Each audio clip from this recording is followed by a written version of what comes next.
आपलं शहर आता स्मार्ट होतंय. मग तुम्ही कधी स्मार्ट होताय? स्मार्ट न्यूजचे यूट्यूब चॅनल सबस्क्राईब करा, स्मार्ट बना. नोटिफिकेशनसाठी बेल आयकॉनवर क्लिक करा. नमस्कार, स्मार्ट न्यूज बुलेटिन मध्ये आपलं स्वागत. मी अंकिता. सुरुवातीला एक नजर आजच्या ठळक घडामोडींवर. ज्येष्ठ अभिनेते दिलीप कुमार यांचे निधन. केंद्रीय मंत्रिमंडळात नव्या चेहऱ्यांचा समावेश. ढगफुटी सदृश पावसामुळे धामणे परिसरातील गावे जलमय. पाणी समस्येवर लवकरच हेल्पलाईन. बेळगुंदी येथील गायरान जमिनीवरील अतिक्रमण रोखण्याची मागणी. सिटी स्कॅन सेंटरने घेतलेली अतिरिक्त रक्कम रुग्णाला केली परत. शेतकऱ्यांसाठी हितवर्धक योजना राबविणार असल्याची आमदार अनिल बेनके यांची माहिती. भाजप जिल्हा कार्यकारिणींची बैठक संपन्न. ऑक्सिजन झोन व्हॅक्सिन डेपोसाठी दिलासादायक निर्णय. रिपब्लिकन पक्षाच्या वतीने जिल्हाधिकाऱ्यांना निवेदन. आयुष्यात अडचणीचे प्रसंग सांगून येत नाहीत, म्हणूनच अशा प्रसंगात पाठीशी उभं राहणारे नाव म्हणजेच अण्वेकर गोल्ड. गेल्या 15 वर्षापासून सोने आणि चांदीच्या दागिन्यावर सर्वात जास्त सुलभ तारण कर्ज रक्कम देणारे आणि सर्वात कमी व्याजदर आकारणारे. कोणत्याही बँकेत सोन्या चांदीचे गहाण ठेवलेले दागिने सोडवून घेऊन आजच्या मार्केट दराप्रमाणे योग्य किमतीस खरेदी करणारे. दागिना असो वा विश्वास, आम्ही मोल जाणतो. अण्वेकर गोल्ड. अण्वेकर गोल्ड 88438863. आणि आता पाहूयात सविस्तर बातम्या. आपल्या अभिनय शैलीमुळे चित्रपटसृष्टीवर अधिराज्य गाजवणारे ज्येष्ठ अभिनेते दिलीप कुमार यांचं निधन झालं आहे. भारतीय चित्रपटसृष्टीमध्ये आपला ठसा उमटवून लोकप्रियतेचे शिखर गाठणारा एक अभिनेता काळाच्या पडद्याआड गेला आहे. दिलीप कुमार यांनी सकाळी 7:30 वाजता हिंदुजा रुग्णालयात अखेरचा श्वास घेतला. वयाच्या 98व्या वर्षी त्यांची प्राणज्योत मालवली. प्रकृतीच्या कारणास्तव काही दिवसांपूर्वी त्यांना हिंदुजा रुग्णालयात दाखल करण्यात आलं होतं. याआधी त्यांच्या प्रकृतीत सुधारणा झाल्यामुळे रुग्णालयातून डिस्चार्ज देण्यात आला होता. मात्र बुधवारी पहाटे त्यांचं निधन झालं. 5 दशकाहून अधिक बॉलिवूड करिअरमध्ये दिलीप कुमार यांनी मुगल-ए-आझम, देवदास, नया दौर, राम और शाम, सौदागर असे अनेक सुपरहिट चित्रपट दिले. केंद्रीय मंत्रिमंडळात नव्या चेहऱ्यांचा समावेश. पंतप्रधान नरेंद्र मोदी यांच्या नेतृत्वाखालील राष्ट्रीय लोकशाही आघाडी सरकारच्या मंत्रिमंडळाचा विस्तार बुधवारी करण्यात आला आहे. मंत्रिमंडळ विस्तारामध्ये अनेक नेत्यांचा नव्याने समावेश करण्यात आला आहे. महाराष्ट्रातून काही नेत्यांसाठी मंत्रिपदाची घोषणा सरकारकडून केली आहे. त्यामुळे माजी मुख्यमंत्री नारायण राणे यांच्या नावावर शिक्कामोर्तब झाला आहे. तसेच अलीकडे भाजपमध्ये प्रवेश केलेले युवा नेते ज्योतिरादित्य सिंधिया यांचाही समावेश मंत्रिमंडळात झाला आहे. त्याचबरोबर अनेक रिक्त असलेल्या पदांवरील मंत्रिपदांचे वाटप झाले आहे. या मंत्री महोदयांनी बुधवारी सायंकाळी आपल्या पदाची शपथ घेतली. केंद्रीय सामाजिक न्यायमूर्ती थावरचंद गेहलोत यांना डच्चू मिळाल्याने आता केंद्रीय मंत्रिमंडळात 52 मंत्री असून मंत्रिमंडळ विस्तारात आणखीन 29 मंत्र्यांची नियुक्ती करण्यात आली आहे. विशेष म्हणजे या मंत्रिमंडळ विस्तारामध्ये सर्व राज्यांमधील निवडणुका आणि इतर राजकीय समीकरणे विचारात घेत मंत्रिमंडळाची मूठ बांधली आहे. त्यामुळेच काही राज्यांना झुकतं माप मिळाल्याची तसेच कोणत्या राज्याला किती मंत्रिपद मिळणार आहेत या संदर्भात वेगवेगळे तर्क लावले जात होते. सायंकाळी उशिरा यावर शिक्कामोर्तब करण्यात आला. या मंत्रिमंडळ विस्तारात 43 नावांची घोषणा करण्यात आली. यामध्ये महाराष्ट्रातील 4 जणांना संधी मिळाली आहे. माजी मुख्यमंत्री नारायण राणे यांच्यासह कपिल पाटील, डॉक्टर भागवत कराड आणि भारती पवार यांना संधी देण्यात आली आहे. तर कर्नाटकातून शोभा करंदलाजे यांना संधी देण्यात आली आहे. ढगफुटी सदृश पावसामुळे धामणे परिसरातील गावे जलमय. धामणे, बसवाड, हलगा, कोंडुस्कोप या गावांच्या परिसरात मंगळवारी सायंकाळी 3:30 ते 5:30 या दरम्यान ढगफुटी सदृश पाऊस झाला. पाऊस गायब होऊन पंधरवडा झाल्यानंतर मंगळवारी ढगफुटी सदृश पावसाने सर्वत्र पाणीच पाणी झाले. परिसरातील नाले पूर्ण क्षमतेने वाहू लागल्याने परिसरातून आश्चर्य व्यक्त करण्यात आले. पावसामुळे गावातील रस्त्यांना नाल्याचे स्वरूप आले होते. ब्रह्महट्टीहून वाहून आलेला नाला आणि बदकुडी तलावाकडून वाहत येणारा नाला धामणेतील मारुती गल्लीतून पुढे वाहत होता. मंगळवारी दुपारी परिसरात ढगाळ वातावरण निर्माण झाले होते. त्यानंतर 3:30 ला विजांच्या कडकडाटांसह पावसाला सुरुवात झाली. धामणे, बस्तवाड, हलका, कोंडुस्कोप या गावांशेजारी नाल्यांना पूर आला होता. शिवारात मोठ्या प्रमाणात पाणी साचल्याने शेतीचे बांध वाहून गेले. पाण्यामुळे अनेक ठिकाणी मोठमोठे खड्डे पडल्याचे ग्रामस्थांनी सांगितले. केवळ 2 तासात पडलेल्या पावसामुळे सर्वत्र आश्चर्य व्यक्त करण्यात येत होते. पाणी समस्येवर लवकरच हेल्पलाईन. शहरातील पाणी समस्या सोडवण्यासाठी लवकरच हेल्पलाईन सुरू करण्यात येणार आहे. त्याद्वारे लोकांना आपल्या समस्या मांडता येतील, अशी माहिती आमदार अनिल बेनके यांनी दिली. महापालिकेच्या आमदार कक्षात आमदार बेनके यांनी पाणी पुरवठा मंडळ आणि L&T कंपनीच्या अधिकाऱ्यांची संयुक्त बैठक घेतली. या बैठकीत त्यांनी शहरात पाणी समस्येवर तोडगा काढण्यावर सविस्तर चर्चा केली. लोकांना पिण्याच्या पाण्याची समस्या निर्माण होणार नाही याची जबाबदारी आमची आहे. त्यामुळे पाणी पुरवठा मंडळ आणि L&T कंपनीने संयुक्तपणे काम करणे आवश्यक आहे. त्यासाठी 2 दिवसात हेल्पलाईन सुरू करण्यात यावी अशी सूचना केली. शहरात 24 तास पाणी पुरवठा करण्यात येणार आहे, पण त्याची कार्यवाही होईपर्यंत लोकांना सुरळीत पाणी पुरवठा करावा लागणार आहे. त्यासाठी समन्वय महत्त्वाचा आहे, असे त्यांनी सांगितले. यावेळी पाणी पुरवठा मंडळाचे कार्यकारी अभियंते चंद्रप्पा B.A. शिगेहळ्ळी यांच्यासह L&T कंपनीचे अधिकारी उपस्थित होते. ದಿವಸನ ತುಂಬಿಕೊಳ್ಳೋರು ದಿವಸನ ಸಪ್ಲೈ ಮಾಡೋರು. ಹೀಗಾಗಿ ರಾತ್ರಿ ಮಂದಿ ಇಟ್ಟೇವೆ ನಾವು. ರಾತ್ರಿ ತುಂಬಾಕ ಶುರು ಆದ್ಮೇಲೆ ಈಗ 5 ದಿವಸ ನೀರು ಬರ್ತೀವಿ. ಅದಕ್ಕೆ ಅಲ್ಲಿ ಏನಾಗೈತಿ, ನೀರು ಅದ, ನೀವೆಲ್ಲ ಆಫೀಸರ್ ಅದ್ರಿ, ಮ್ಯಾನೇಜ್ಮೆಂಟ್ ಕರೆಕ್ಟ್ ಅದ, ಅದು ಎಕ್ಸಿಕ್ಯೂಷನ್ ಕರೆಕ್ಟ್ ಆಗೋದಿಲ್ಲ. ಈ ವಾಲ್ಮನ್ ಸಮಸ್ಯೆ ಅದು ಗೊತ್ತಿಲ್ಲ, ಆದರೂ ಸಮ್ ಏರಿಯಾ ಒಳಗೆ ಈ ಕರೆಕ್ಟ್ ಮ್ಯಾನೇಜ್ಮೆಂಟ್ ಆಗೋದಿಲ್ಲ. ಯಾಕಂದ್ರೆ ನಾನು ನೋಡಿರೋದು बेळगुंदी येथील गायरान जमिनीवरील अतिक्रमण रोखण्याची मागणी. बेळगुंदी येथील गायरान जमिनीवर ताबा मिळवून त्यावर अतिक्रमण करण्याचा प्रयत्न काही मंडळी करत आहेत. सदर जमीन गायरान म्हणूनच राखीव ठेवावी अशी मागणी बेळगुंदी ग्रामपंचायत, ग्रामस्थ पंच कमिटी आणि ग्रामपंचायतीच्या वतीने करण्यात आली आहे. या मागणीसाठी ग्रामस्थांनी बुधवारी जिल्हाधिकारी कार्यालयावर मोर्चा काढला. तसेच आपल्या विविध मागण्यांचे निवेदन सादर केले. या निवेदनात म्हटले आहे की सध्या राखीव असलेली सर्वे क्रमांक 300 मधील ही गायरान जमीन गावातील काही मंडळी ताब्यात घेण्याचा खटाटोप करीत आहेत. सदर जमीन ही सरकारी राखीव आहे असे असताना काही जणांकडून अतिक्रमणाचा प्रयत्न होत आहे. त्यामुळे ग्रामस्थांसाठी समस्या उद्भवत आहेत. तसेच काही खोट्या खटल्यांमध्ये गुंतवून उपद्रव करीत आहेत. याची नोंद घेऊन जिल्हाधिकाऱ्यांनी सदर प्रकरणाची गंभीर दखल घ्यावी अशी मागणी करण्यात आली आहे. निवेदन सादर करतेवेळी ग्रामस्थ प्रतिनिधी बहुसंख्येने उपस्थित होते.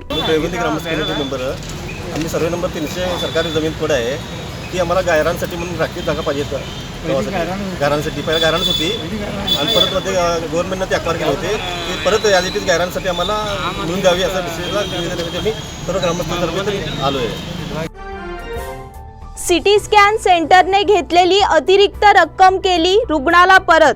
कोरोना काळात रुग्णांची आर्थिक लुबाडणूक केली आहे. अशाच एका प्रकारात पिंपरी येथील शार्प डायग्नोस्टिक प्रायव्हेट लिमिटेड आणि न्यूक्लियस डायग्नोस्टिक यांनी विश्वनाथ अवघडे आणि त्यांच्या कुटुंबियांकडून अतिरिक्त रक्कम आकारली होती. न्यूक्लियस डायग्नोस्टिक्स यांनी विश्वनाथ अवघडे यांचे सिटी स्कॅन करण्यासाठी 2,500 रुपयांच्या ऐवजी 3,000 रुपये म्हणजेच 500 रुपये अधिक आकारले होते. या संदर्भात अवघडे यांनी आरोग्य सहाय्य समितीकडे सहाय्य मागितले. आरोग्य सहाय्य समितीने या डायग्नोस्टिक सेंटरला महाराष्ट्र शासनाच्या निर्णयाच्या प्रतीसह सर्व कागदपत्रे पाठवून अवघडे यांच्या तक्रारी संदर्भात तातडीने दखल घेण्यास सूचित केले.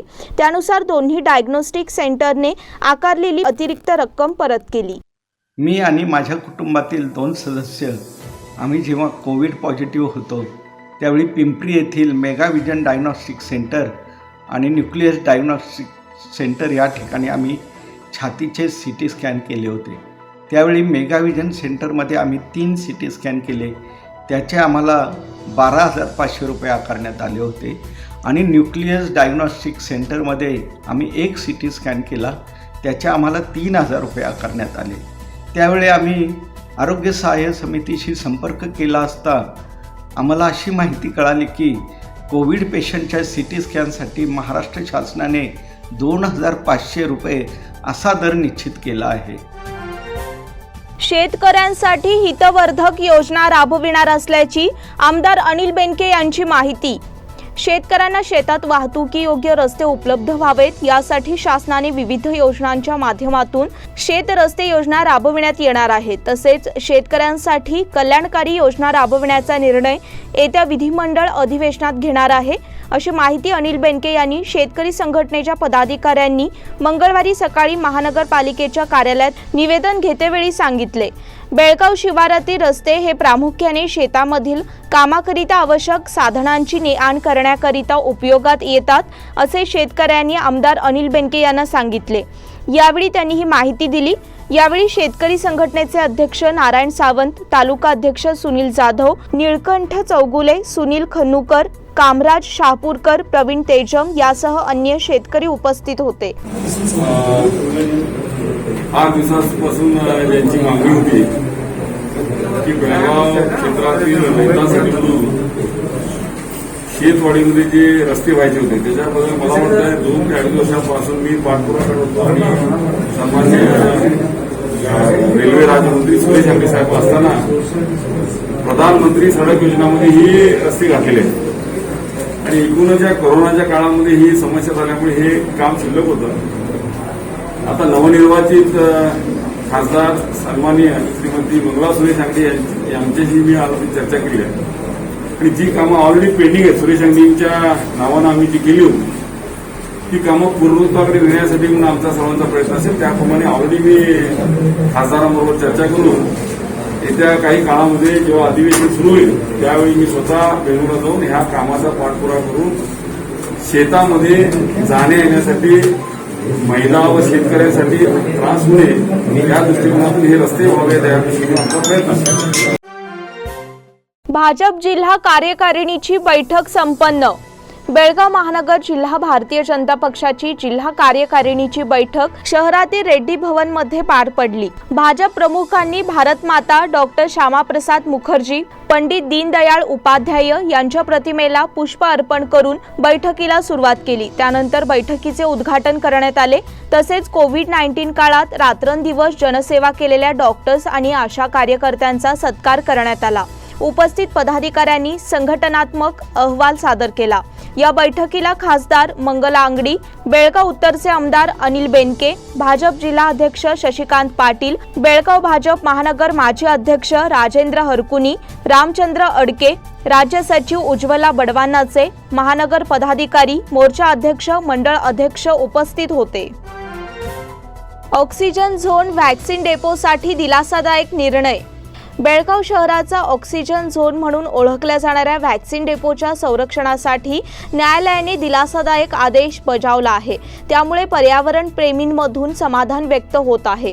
डेपोमध्ये विकास कामांना स्थगिती देण्याचा आदेश उच्च न्यायालयाच्या खंडपीठाने बजावला आहे।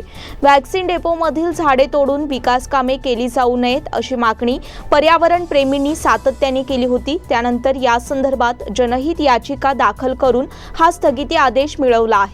व्हॅक्सिन डेपो बचाव समितीच्या माध्यमातून 11 जणांनी धारवाड उच्च न्यायालयात जनहित याचिका दाखल केली होती। पर्यावरण विषयक खटल्याची सुनावणी करणाऱ्या विशेष खंडपीठाने याबाबत स्थगितीचा निर्णय दिला। न्यायमूर्ती अभय ओक आणि न्यायमूर्ती सूरज गोविंदराज यांच्या समोर सुनावणी झाली। त्यांनी डेपोचे काम जैसे थे ठेवा असा आदेश बजावला आहे। जनहित याचिका दाखल केलेल्यांच्या बाजूने वकील किरण कुलकर्णी, वकील सतीश बिरादार यांनी काम पाहिले। या याचिकेला स्थगिती मिळाली आहे, त्यामुळे पर्यावरण प्रेमींना दिलासा मिळाला आहे। रिपब्लिकन पक्षाच्या वतीने जिल्हाधिकाऱ्यांना निवेदन। आर्थिक संस्थांकडून दुर्बल घटकातील गरजूंची पिळवणूक होत आहे।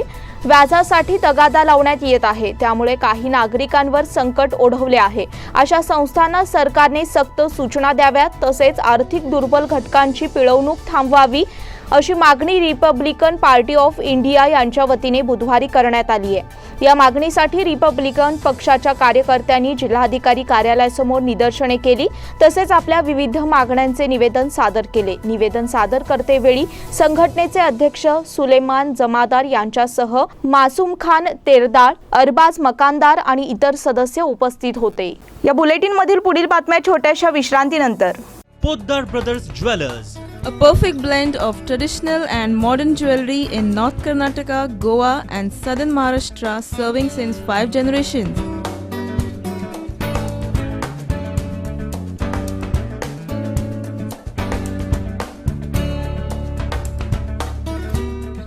exclusive gold, silver and platinum jewelry showroom.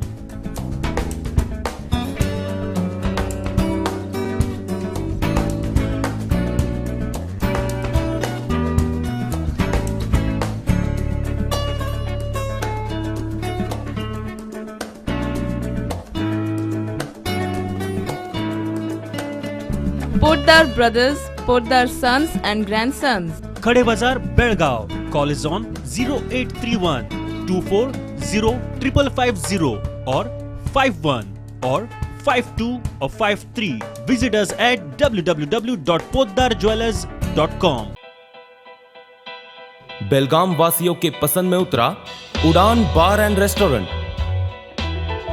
Social distancing का ख्याल रखते हुए हमारा स्टाफ देता है बेहतरीन सर्विस का विश्वास।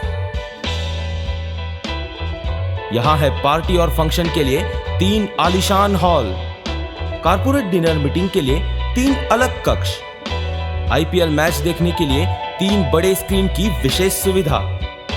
इसके साथ ही साफ सुथरा किचन जहां हमारा वेल क्वालिफाइड स्टाफ देता है क्वालिटी और हाइजीनिक फूड की गारंटी।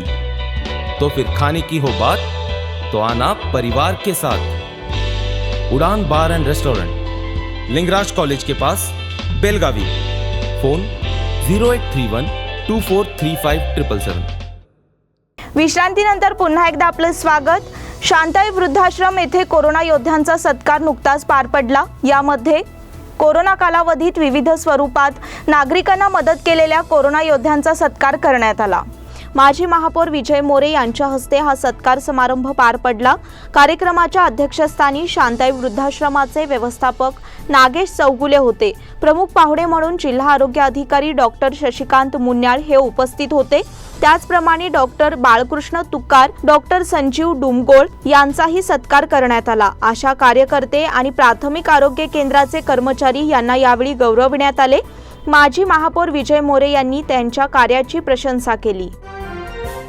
रुक्मिणीनगर येथे उद्यान कामाला प्रारंभ।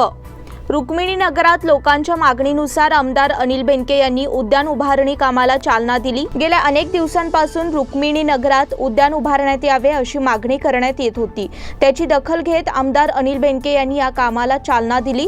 हे उद्यान विविध सोयींनी परिपूर्ण असणार आहे। आउट हाऊस, स्वच्छतागृह, कॅन्टीन उद्यानात उभारण्यात येणार आहेत। त्याचा लोकांना लाभ होणार आहे अशी माहिती आमदारांनी दिली। यावेळी त्यांनी ठेकेदाराला काम चांगल्या पद्धतीने करण्याच्या सूचना केल्या। लॉकडाऊनमुळे विकास कामात खंड पडला होता, पण यापुढे रुक्मिणीनगरातील समस्या सोडविण्यात येतील अशी ग्वाही त्यांनी दिली।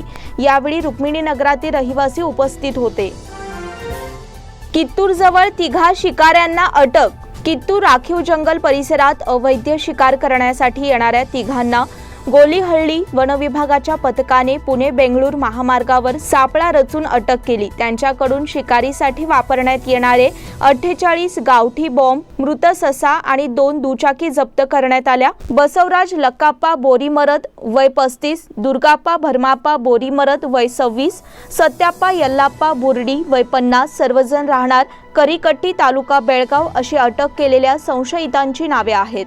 गोलीहळ्ळी वनविभागाच्या कार्यक्षेत्रात येणाऱ्या कित्तूर उपविभागातील जंगलात काही जण शिकारीसाठी येत असल्याची खात्रीलायक माहिती वनविभागाच्या अधिकाऱ्यांना मिळाली। जिल्हा वन अधिकारी GP हर्षभानू, नागरगाळीचे उपवन संरक्षक अधिकारी CG मिर्जी, गोलीहळ्ळीचे वनक्षेत्रपाल श्रीनाथ कडोलकर यांच्या मार्गदर्शनाखाली पथकाने पुणे बेंगळूर महामार्गावरील तिम्मापूर गावाजवळ सापळा रचला। 2 दुचाकीवरून येणाऱ्या संशयितांना अडवून तपासणी केली असता त्यांच्याजवळ मृत ससा आणि 48 गावठी बॉम्ब आढळून आले। या प्रकरणी आणखी एका शिकाऱ्याचा शोध सुरू आहे। लोकसभा पोटनिवडणुकीसाठी राज्य सरकारने 13,54,00,000 रुपये केले खर्च। बेळगाव लोकसभा पोटनिवडणुकीसाठी राज्य सरकारने 13,54,00,000 रुपये खर्च केले आहेत। माहिती हक्क कायद्याअंतर्गत मिळालेल्या माहितीतून ही बाब स्पष्ट झाली आहे। बेळगाव लोकसभा पोटनिवडणुकीसाठी सर्व तहसीलदारांना प्रत्येक मतदान केंद्रांसाठी 30,000प्रमाणे एकूण 8,69,89,000 रुपये खर्च देण्यात आला आहे। याचबरोबर वेबकास्टिंगसाठी बेंगळूर येथील किओनिक्स कंपनीला 1,41,53,000 रुपये देण्यात आले आहेत. पोटनिवडणुकीसाठी विविध कामे हाती घेण्याच्या नावाखाली बांधकाम खात्यात 1,32,95,000 रुपये अनुदान मंजूर करण्यात आले होते. पोटनिवडणुकीत मतदानाच्या वेळेत कोविड किटचे वाटप करण्यासाठी सुमारे 71 लाख रुपये वेदांत एंटरप्राइजेसला देण्यात आले आहेत. अशा प्रकारे खर्चाचा तपशील आहे. बेळगुंदी क्रॉस येथे ट्रक कलंडला. बेळगाव वेंगुर्ला रस्त्यावरील बेळगुंदी क्रॉस येथे सोमवारी पहाटे ट्रकचा अपघात घडला. सुदैवाने यामध्ये कोणतीही जीवितहानी झाली नाही, परंतु ट्रकचे नुकसान झाले. बेळगुंदीकडून बेळगावकडे येणारा ट्रक बेळगुंदी क्रॉस येथे कलंडला. वाहतुकीचे नियंत्रण सुटल्याने ट्रक समोरच्या शेतात जाऊन कलंडला. पहाटेच्या वेळी सदर अपघात घडल्यामुळे कोणतीही हानी झाली नाही. सदर ट्रक बेळगुंदी भागातून येत होता. याच ठिकाणी 2 महिन्यात 3 अपघात घडले आहेत. या ठिकाणी उतार असल्याने चालकाचा वाहनावरील ताबा जातो. यातून अपघाताचे प्रकार वाढत असून यावर उपाययोजना आखण्याची मागणी परिसरातील ग्रामस्थांतून करण्यात येत आहे. आगामी जिल्हा आणि तालुका पंचायत निवडणुकांसंदर्भात खानापूर महाराष्ट्र एकीकरण समितीची बैठक संपन्न. आगामी जिल्हा आणि तालुका पंचायत निवडणुकीतही समितीच्या सर्व गटतटांनी एकत्र येऊन निवडणूक लढविल्यास समितीचे जास्तीत जास्त उमेदवार येतील असा अभिप्राय महाराष्ट्र एकीकरण समितीचे अध्यक्ष आणि माजी आमदार दिगंबरराव पाटील यांनी व्यक्त केला. खानापूर तालुका महाराष्ट्र एकीकरण समितीची बैठक मंगळवारी शिवस्मारकात झाली. अध्यक्षस्थानी खानापूर तालुका समितीचे अध्यक्ष आणि माजी आमदार दिगंबर पाटील होते. बैठकीच्या सुरुवातीला समितीचे सरचिटणीस बाबासाहेब दळवी यांनी उपस्थितांचे स्वागत करून बैठकीचा उद्देश स्पष्ट केला. यावेळी व्यासपीठावर सरचिटणीस आबासाहेब दळवी, कार्याध्यक्ष यशवंत बिर्जे, माजी जिल्हा पंचायत सदस्य विलास बेळगावकर, महादेव घाडी, नारायण लाड, नारायण पाटील आदी मान्यवर उपस्थित होते. यावेळी बाळू शेलार, प्रकाश चव्हाण, विठ्ठल गुरव, जिल्हा पंचायत सदस्य जयराम देसाई, शंकर पाटील, कुप्पटगिरी, मुरलीधर पाटील, शंकर गावडा, यशवंत बिर्जे, विलास बेळगावकर, महादेव घाडी, चिटणीस आबासाहेब दळवी आदींनी विचार मांडले. कैलासवासी हबप तानाजी कान्होजी यांना हलगा येथे श्रद्धांजली. सार्वजनिक श्री गणपती उत्सव मंडळातर्फे धर्मवीर संभाजी चौक, लक्ष्मी गली, हलगा यांच्या वतीने गावातील सुप्रसिद्ध मंदिराचे कळस बांधण्याचे कॉन्ट्रॅक्टर कैलासवासी हबप तानाजी देवाप्पा कान्होजी यांना नुकतीच श्रद्धांजली वाहण्यात आली. मंडळाच्या कार्यकर्त्यांनी 2 मिनिटे मौन पाळून त्यांना श्रद्धांजली वाहिली. यावेळी मंडळाचे कार्यकर्ते अनिल शिंदे, ज्योतिबा मोरे, आकाश बाळेकुंद्री, प्रकाश मस्तमर्डी, प्रदीप बिळगोजी, मारुती बिळगुचे, राजू पुन्नाजी, प्रमोद पुन्नाजी, नागराज बाळेकुंद्री, राजू तारिहाळकर, प्रवीण सुळगेकर, दिनेश चौगुले, विनायक पुन्नाजी, युवराज पुन्नाजी, विनायक बिळगोजी, प्रद्युम्न पुन्नाजी, श्री पानारे आदी कार्यकर्ते उपस्थित होते. मतिमंद महिलेला सामाजिक कार्यकर्त्यांनी दिला आधार. गेल्या 20 ते 25 दिवसांपासून श्री मंगाई मंदिर वडगाव या परिसरात यल्लूबाई दंडगल वय 34 या नावाची मतिमंद महिला फिरत होती. परिसरातील एका कट्ट्यावर तिने आसरा घेतला होता. त्या ठिकाणी डासांचे प्रमाण खूप मोठ्या प्रमाणात वाढले आहे. त्या महिलेला डेंग्यू, चिकनगुनिया, कोरोनाची लागण होऊ नये याची काळजी घेत श्री मंगाई देवी युवक मंडळाचे कार्यकर्ते युवराज पाटील आणि योगेश पाटील यांनी त्या महिलेची विचारपूस केली. त्यांनी सामाजिक कार्यकर्त्या माधुरी जाधव पाटील यांच्याशी संपर्क साधला. जाधव यांनी त्या ठिकाणी जाऊन त्या महिलेची चौकशी केली. तिची व्यवस्थित ठिकाणी सोय व्हावी हा विचार करून माधुरी जाधव यांनी त्या महिलेची जुने बेळगाव येथील महानगरपालिका निराधार केंद्रामध्ये तिची राहण्याची सोय केली. यावेळी श्री मंगाई देवी मंडळाचे कार्यकर्ते योगेश पाटील, युवराज पाटील, राहुल तळेकर, राजेश पाटील, अश्विन चव्हाण, जुनेद आसिफ आणि संकेत धामणेकर उपस्थित होते. मराठी विद्यानिकेतन तर्फे SSLC व्याख्यानमालेला सुरुवात. विद्यार्थ्यांना परीक्षेचे बदललेले स्वरूप समजावे, 1 तासात 40 गुणांची तयारी कशी करावी यासाठी मराठी विद्यानिकेतन बेळगाव शाळेतर्फे मंगळवार दिनांक 6 जुलै ते मंगळवार दिनांक 13 जुलैपर्यंत दररोज सकाळी 11 ते 12:30 पर्यंत व्याख्यानमालेचे आयोजन करण्यात आले आहे. कार्यक्रमाचे प्रास्ताविक शाळेचे मुख्याध्यापक श्री इंद्रजित मोरे यांनी केले. दीप प्रज्वलन करून कार्यक्रमाचे उद्घाटन पार पडले। यासाठी शाळेचे अध्यक्ष सुभाष ओळकर, शाळेचे उपाध्यक्ष आनंद जाधव, सदस्य नरसिंह पाटील, प्राध्यापक सुरेश पाटील उपस्थित होते। सुभाष ओळकर यांनी मनोगत व्यक्त केले। व्याख्यानमालेत दिनांक 6 रोजी मराठी विषयाचे मार्गदर्शक, 10वीत मराठी विषयात जास्त गुण घेतलेला इंदिरा संत पुरस्कार मिळालेले तसेच बेळगाव मराठी फोरमचे उपाध्यक्ष BM पाटील उपस्थित होते। कार्यक्रमाचे सूत्रसंचालन शाळेच्या सहशिक्षिका शीतल बडमंजी यांनी केले। श्री शनी अमावस्या दिनांक 10 जुलै रोजी, श्री शनी अमावस्या शनिवार दिनांक 10 जुलै रोजी पुनर्वसू नक्षत्र योगावर आलेली आहे। पुनर्वसू नक्षत्र योगावर अमावस्या आलेली असून या निमित्ताने पाटील गल्ली येथील श्री शनी मंदिरात शनी होम, शनी शांती आदी धार्मिक विधी समस्त विश्व कल्याणार्थ करण्यात येणार आहेत। अनेक भक्तांना लॉकडाऊनमुळे शनी जयंतीला शनी महाराजांचे दर्शन घेता आले नाही। भक्तांनी शनी अमावस्येचा योग साधून श्री शनी महाराजांचे दर्शन घ्यावे। पाटील गल्ली येथील श्री शनी मंदिर सकाळी 6 ते रात्री 8 या वेळेत भक्तांना दर्शनासाठी उघडे असणार आहे। मंदिरात दर्शनासाठी येणाऱ्या भक्तांनी सरकारच्या कोरोना नियमावलीचे पालन करणे बंधनकारक आहे असे मंदिराच्या ट्रस्टीने कळविले आहे। मिरज नजीक आढळला बेळगावच्या युवकाचा मृतदेह। मिरज येथील कृष्णा घाट रेल्वे गेटवर मिरज बेळगाव रेल्वे ट्रॅक नजीक 35 वर्षीय आरिफ नामक व्यक्तीचा मृतदेह आढळून आला आहे। रात्री अथवा पहाटे कोणत्या तरी एक्सप्रेस गाडीतून पडून डोक्यास गंभीर मार लागून मृत्यू झाल्याची शक्यता मिरज रेल्वे पोलिसांनी व्यक्त केली आहे। याबाबत अधिक माहिती अशी की मिरज कृष्णा घाट रस्त्यावर असलेल्या बेळगाव गेट पासून 50 मीटर अंतरावर रेल्वे रुळाजवळ एका अनोळखी तरुणाचा मृतदेह सापडला। रेल्वे कर्मचारी रेल्वे मार्ग तपासणीसाठी निघाले असता बेळगाव पंढरपूर रेल्वे मार्गाच्या मध्ये तरुणाचा मृतदेह आढळून आला। तरुणाच्या खिशात एका महिलेचा फोटो सापडला आहे। त्यावर आरिफ नाव असून हुबळी पद्मश्री लॅब मधून तो फोटो काढला आहे अशी माहिती पोलीस सूत्रांनी दिली आहे। कारने धडक दिल्याने मोटारसायकल स्वाराचा मृत्यू।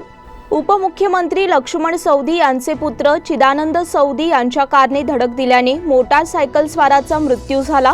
हा अपघात बागलकोट जिल्ह्यातील हुनगुंद तालुक्यातील कुडल संगम क्रॉस जवळ झाला। अपघातानंतर मृताच्या नातेवाईक आणि स्थानिकांना चिदानंद सवदी यांनी धमकीही दिल्याचा आरोप होत आहे। चित्रदुर्ग सोलापूर राष्ट्रीय महामार्ग क्रमांक 50 वर कुडल संगम क्रॉस जवळ झालेल्या या अपघातात दुचाकी स्वाराचा मृत्यू झाला। कुडलेपा मोळी वय 58 राहणार चिक्क हंडरगल तालुका बागलकोट असे मृताचे नाव आहे।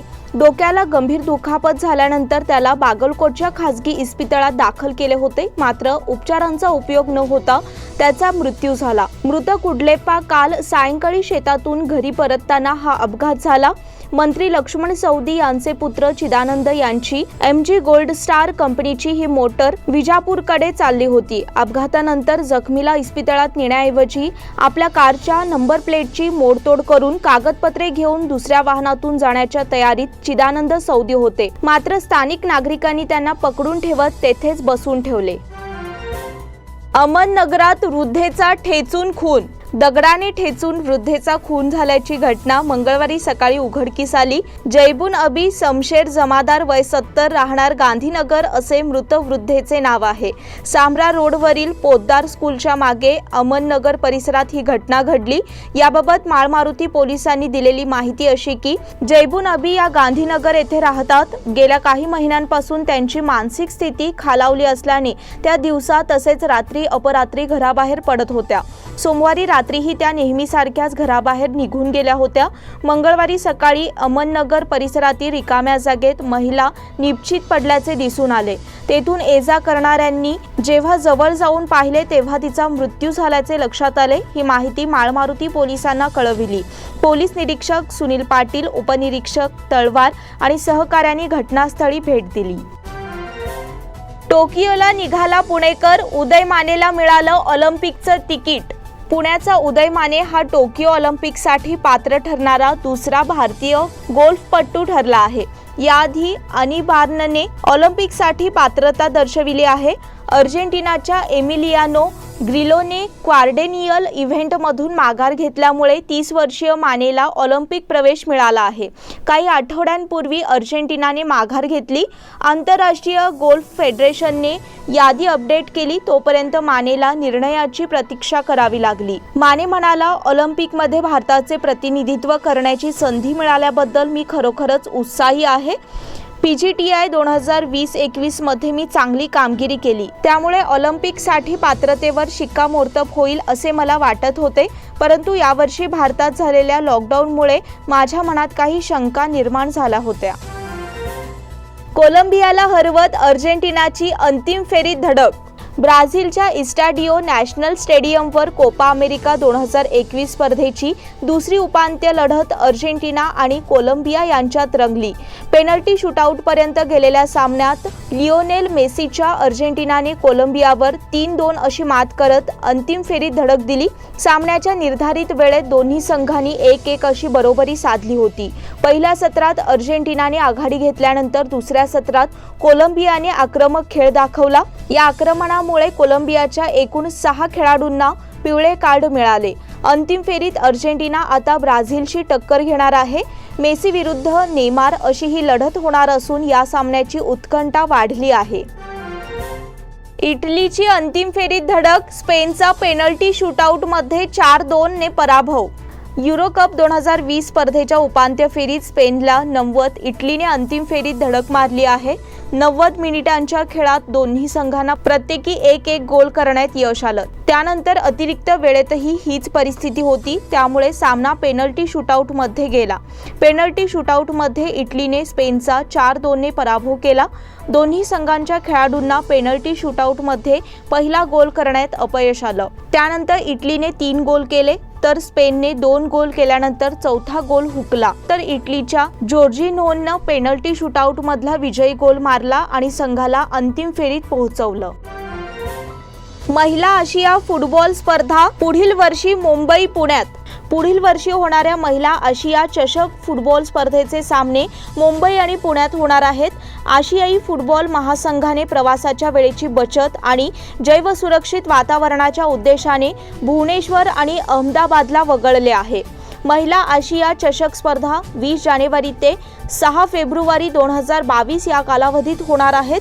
या स्पर्धेसाठी मुंबईच्या अंधेरी क्रीडा संकुलातील ती मुंबई फुटबॉल एरिना, नवी मुंबईतील डॉक्टर DY पाटील स्टेडियम आणि पुण्याच्या बालेवाडीतील शिवछत्रपती क्रीडा संकुल या नव्या 3 ठिकाणांवर शिक्कामोर्तब केला आहे. कोरोना साथीमुळे निर्माण झालेल्या आव्हानांच्या पार्श्वभूमीवर हा निर्णय घेण्यात आला आहे असे आशियाई फुटबॉल महासंघाने म्हटले आहे. याआधी ही स्पर्धा ओडिशा आणि गुजरातमध्ये होणार होती. महादेवी तिम्माण्णा पाटील यांचे निधन. खानापूर शहरातील KBS कन्नड शाळेच्या सहशिक्षिका श्रीमती महादेवी तिम्माण्णा पाटील वय 59 यांचे बुधवार दिनांक 7 रोजी निधन झाले. नागोजी भुजंग कर्लेकर यांचे निधन. येळ्ळूर कलमेश्वर गल्ली येथील प्रगतशील शेतकरी आणि मूर्तिकार नागोजी भुजंग कर्लेकर वय 90 यांचे दिनांक 7 जुलै रोजी सकाळी अल्पशा आजाराने निधन झाले. त्यांच्या पश्चात विवाहित मुले, 3 विवाहित मुली, सुना, जावई, नातवंडे, पनतवंडे असा परिवार आहे. रक्षा विसर्जन गुरुवार दिनांक 8 जुलै रोजी सकाळी होणार आहे. याचबरोबर स्मार्ट न्यूजचे आजचे बुलेटिन इथेच संपले. धन्यवाद.